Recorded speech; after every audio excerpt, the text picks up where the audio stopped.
buenos días, estimados y estimadas estudiantes. Bienvenidos a una nueva explicación. En este caso vamos a hablar acerca de las tipologías textuales.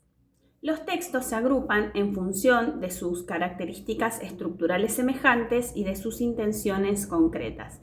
Hay varias clasificaciones para trabajar la organización de los textos, pero básicamente en el cuadernillo de comprensión tenemos desarrollada la tipología de Berlitz, que es una tipología que habla de una clasificación en tres grandes grupos: en el grupo de los textos expositivos, el grupo de los textos narrativos y el grupo de los textos argumentativos. Para poder establecer una clasificación entre los textos, lo que tenemos que tener en cuenta en principio es qué intención tienen. Todos los textos que tienen la intención de narrar, de contar o de referir acontecimientos en un lugar y en un tiempo determinado pertenecen al grupo de los textos narrativos. Los textos que tienen la intención de explicar un suceso, un fenómeno, un acontecimiento específico, sin intervención de subjetividades, sino simplemente la intención de explicar o de exponer un tema, son los textos expositivos.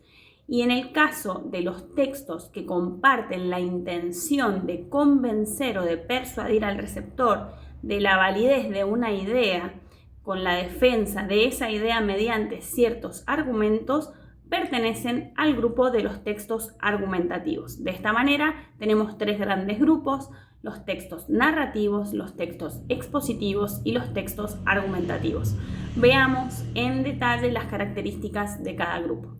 Para seguir la explicación de este tema, te pido que te ubiques en las páginas 33 y 34, también la 35, del cuadernillo de comprensión y producción de textos de este ingreso. Vamos a desarrollar la explicación de cada tipología textual teniendo en cuenta cuatro aspectos: la intención, el concepto de superestructura, el concepto de categorías procedimentales y los ejemplos para cada tipo textual. Teniendo en cuenta esto, avancemos con el primer ejemplo, que son los textos narrativos.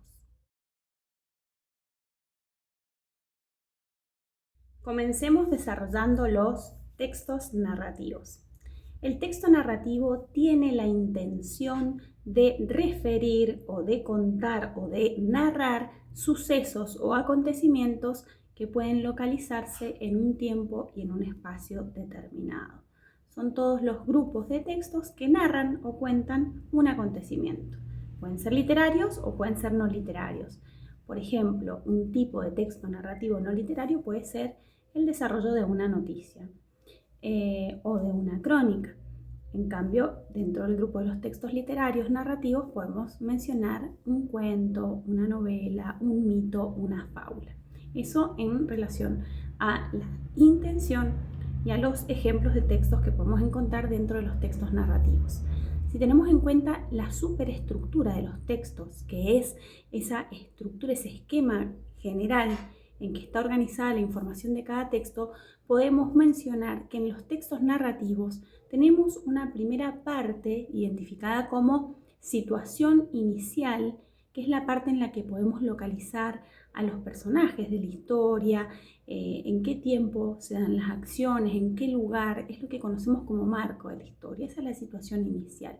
Después tenemos un conflicto.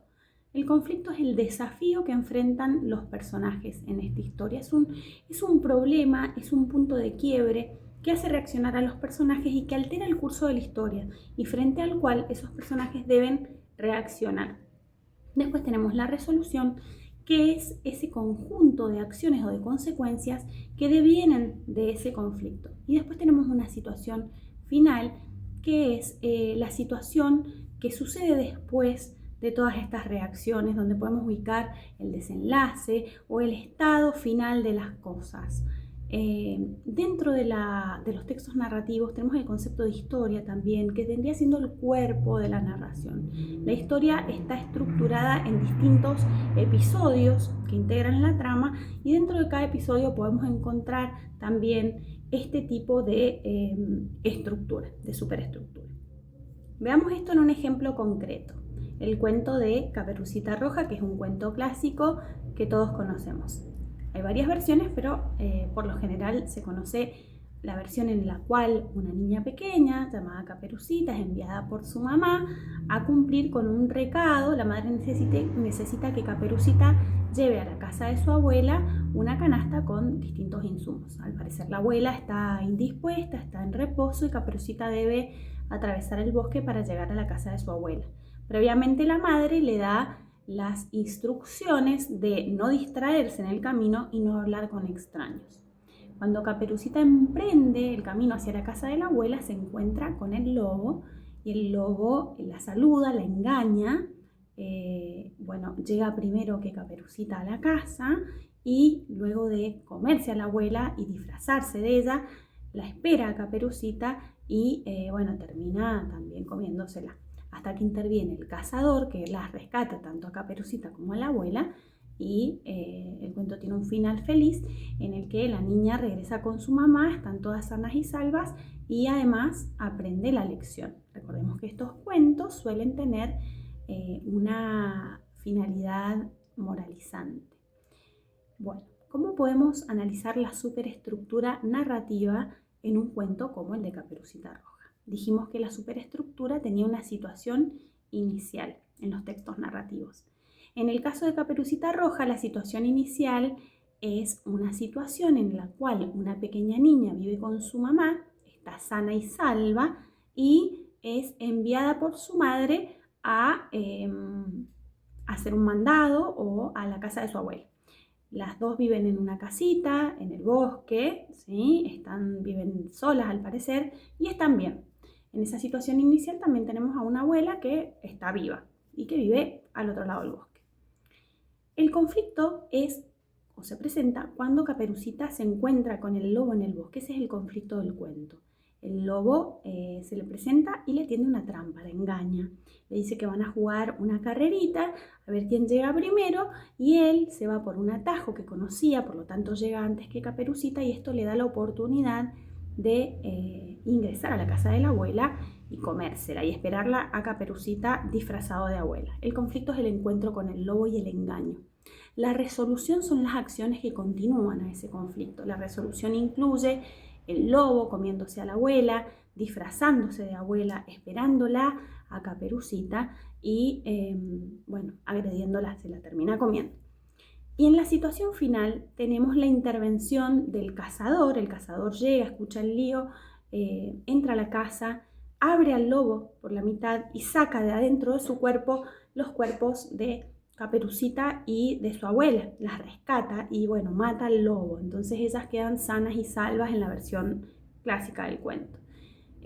Todos estos episodios conforman lo que es la situación final del cuento. En la situación final tenemos a la abuela y a Caperucita rescatadas, tenemos la acción heroica del cazador o del leñador y Caperucita habiendo aprendido la lección, ¿sí? Entonces vemos como en una historia clásica podemos identificar estos 4 momentos como para poder analizar la superestructura del texto narrativo. ¿Qué categorías procedimentales podemos encontrar en los textos narrativos? Estos son los recursos que están presentes en estas narraciones. Podemos encontrar descripciones, por ejemplo, cuando se describe cómo es el lugar en el que suceden las acciones o cómo son los personajes, ahí hay descripciones. Hay comparaciones también de situaciones. Hay causalidad, que es cuando se presentan las causas y los efectos de las acciones en general. Ahora vamos a hablar de los textos expositivos. Los textos expositivos, que también se conocen como textos informativos, tienen la intención de exponer, de explicar o de desarrollar un tema, un concepto o un hecho de manera objetiva, presentando la información de manera clara y coherente para que el receptor la pueda comprender. Estos textos tienen como superestructura 3 grandes partes, una superestructura tripartita. Una introducción donde se presenta el tema a desarrollar, un desarrollo que es la parte en la que ese tema es explicado con profundidad, donde se brindan ejemplos, donde se expande el tema, donde se brindan mayores detalles. Sería como la parte que tiene la riqueza del texto expositivo, la explicación en sí. y una parte final que es la conclusión, que funciona como cierre del texto, como elemento conclusivo. Es importante destacar que en la superestructura de los textos expositivos, tanto la introducción como la conclusión son categorías optativas. Es decir, un texto expositivo puede tener solamente el desarrollo del tema y no por eso deja de ser expositivo. Puede directamente arrancar con la explicación sin que el tema haya sido presentado previamente ni que tenga una conclusión. Lo que no puede faltar es el desarrollo. El desarrollo es la parte obligatoria del texto expositivo. Veamos a continuación qué categorías procedimentales podemos encontrar en todo texto expositivo. Una de las categorías procedimentales que aparece con frecuencia en los textos expositivos, porque obviamente su intención es explicar o exponer un tema, es la descripción, en la cual se va a dar un detalle específico, se van a detallar las características de objetos, de personas, de situaciones, de fenómenos. Otra es la causalidad, que sirve para explicar las relaciones de causa o efecto entre distintos hechos o distintas ideas. En el cuadernillo ustedes tienen un ejemplo, dice: el hierro se oxida al contacto con el oxígeno porque produce una reacción química. Las causalidades podemos ubicarlas reconociendo los conectores de causa, como por ejemplo porque, ya que, debido a, por esta razón, debido a que, etc. También aparecen comparaciones para contrastar o asimilar dos elementos o para resaltar sus semejanzas o sus diferencias. Aparecen ejemplos, ejemplificaciones que podemos reconocer a través del conector, por ejemplo. Aparecen clasificaciones, si un tema necesita ser organizado en categorías jerárquicas o en taxonomías o en clasificaciones, tenemos el recurso de la clasificación. Por ejemplo, los vertebrados se dividen en mamíferos, aves, reptiles, anfibios, peces, etc. Ahí está operando el recurso de la clasificación. También encontramos el recurso del problema-solución. Cuando se presenta un problema y luego se presenta la estrategia para resolverlo, estamos frente a este recurso. Después tenemos el recurso de la seriación. La seriación presenta una secuencia organizada de pasos, de fenómenos o de elementos. Supongamos que tenemos el ejemplo de un texto en el que se explica la siembra del maíz. Tal como reza el ejemplo del cuadernillo, dice: para sembrar maíz se debe preparar el terreno, seleccionar las semillas, sembrar, regar y fertilizar. Ahí hay una seriación de pasos. También tenemos como categoría procedimental la analogía, que sirve para explicar un concepto a partir de la semejanza que tiene con otro aspecto que es más familiar. Por ejemplo, el átomo se parece a un sistema solar en miniatura, ¿sí? Es una analogía con el sistema solar para poder explicar el funcionamiento, la estructura del átomo. Y después tenemos el recurso de la paráfrasis, que sirve para reproducir una idea o una información, pero con palabras más accesibles. Por ejemplo, vamos a encontrar paráfrasis cada vez que utilicemos la expresión en otras palabras, dicho de otro modo, o sea, reformulando, etc. Se utiliza para poder explicar mejor un concepto que ha sido desarrollado. Esto en cuanto a las categorías presentes en los textos expositivos. ¿Qué ejemplos de textos expositivos podemos mencionar? Varios: artículos de enciclopedia, manuales escolares, textos científicos. Todos los textos en los que se desarrolla o se explique un tema pueden ser incluidos dentro del concepto de texto expositivo. Son textos que están construidos en un lenguaje, una forma de expresión objetiva, pretendidamente objetiva, sin intrusión del uso de la primera persona, sin subjetivemas, sin palabras con carga valorativa negativa o positiva, sino que simplemente se explica y se describe un fenómeno para conocerlo en profundidad.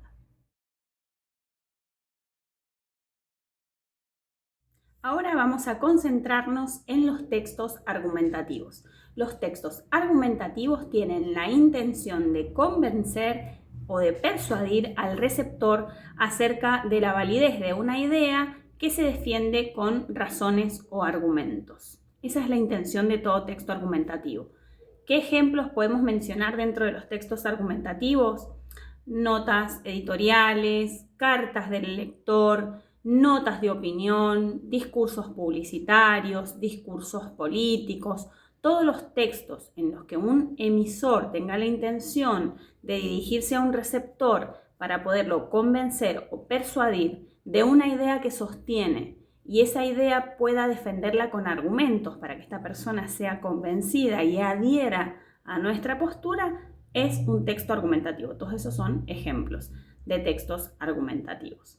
El texto argumentativo tiene una superestructura específica también, así como hemos visto en los textos narrativos y en los textos expositivos. La superestructura del texto narrativo es cuatripartita, tiene 4 partes, tiene un punto de partida, una tesis, una demostración y la conclusión. Cuando hablamos del punto de partida nos referimos específicamente a una situación, hecho o idea o presentación del tema que sirve como disparador para poder presentar esa idea de la cual estamos hablando y de la cual queremos convencer a nuestro interlocutor. Es la mención de ciertos hechos, sucesos, o puede ser una frase a lo mejor, que nos sirva para desplegar el tema del cual vamos a hablar.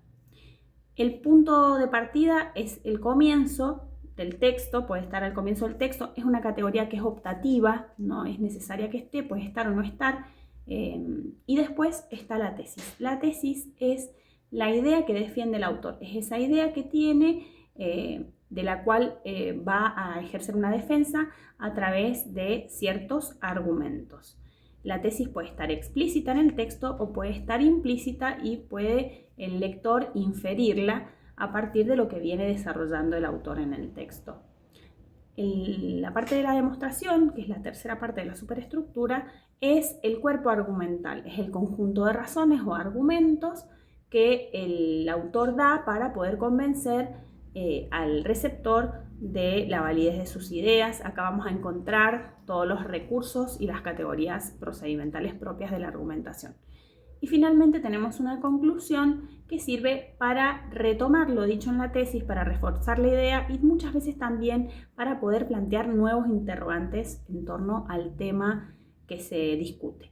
Algo que hay que tener en cuenta cuando hablamos de textos argumentativos es que los textos argumentativos son necesariamente textos polémicos. Necesita ser desarrollado un tema sobre el cual no hay consenso. Si no fuese un tema polémico no tendríamos la necesidad de convencer a nadie. Temas polémicos hay miles, la política, la legalización del aborto, la legalización de las drogas, la baja de la edad en la imputabilidad, en relación a los temas penales. Hay miles de temas polémicos sobre los cuales hay diversas posturas en la sociedad y los textos argumentativos son textos que circulan para poder plantear diferentes posturas y convencernos de la validez de una idea a través de ciertos argumentos.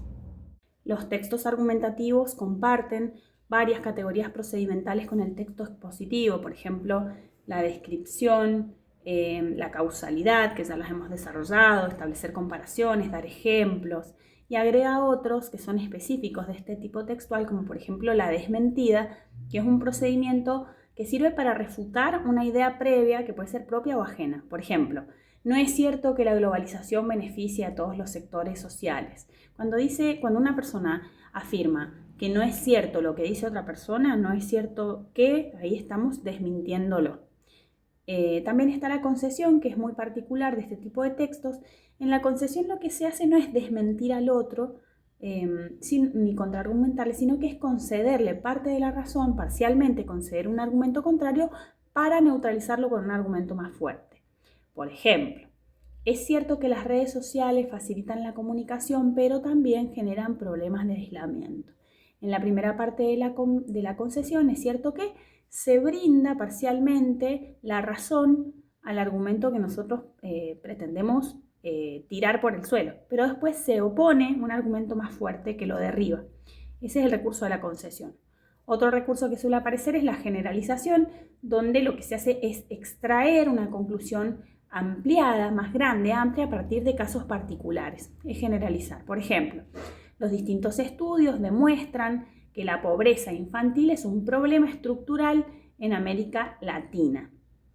Después tenemos analogías, al igual que en el texto expositivo, donde se explica un concepto a partir de su semejanza con otro concepto más familiar.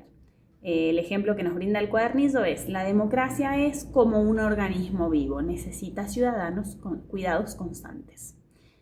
Después tenemos el recurso de la paráfrasis, que ya lo desarrollamos con el texto expositivo, y el recurso del problema-solución. Son distintos recursos compartidos entre los distintos tipos textuales, y algunos son específicos del texto argumentativo, como los que acabamos de ver. Es importante que tengamos en cuenta siempre frente a qué tipo de texto estamos. Esto es fundamental en el proceso de comprensión lectora. Poder entender si estamos frente a un texto que nos cuenta una historia, poder entender si estamos frente a un texto que desarrolla o explica un tema con profundidad, o si nos están tratando de convencer sobre un tema, sobre la validez de una idea, con argumentos, para poder entender si el texto es expositivo, narrativo o argumentativo. Comprender la intención y conocer en profundidad cómo están organizados, estructurados los textos, nos brinda herramientas para poder comprender el significado profundo de estos textos. Recordemos que podemos reconocerlos por su estructura, por su intención y también por su construcción lingüística. Por ejemplo, en los textos argumentativos, como lo que se presenta es una opinión, una idea que pretende ser reforzada con argumentos, con la intención de convencer a quien la está leyendo, vamos a encontrar textos que tengan subjetivemas, palabras subjetivas. Puede estar expresado en primera persona, se puede poner énfasis en ciertas palabras, cosas que no van a aparecer nunca en un texto expositivo. Los textos expositivos están limpios de subjetividades y de tratamiento personalizados. Lo que se pretende en el texto expositivo es poder explicar el tema de manera objetiva, clara, sencilla, coherente, organizada. Estas son algunas claves para que podamos reconocer frente a qué texto nos encontramos. Espero que esta explicación les haya sido de utilidad y nos vemos en el próximo video.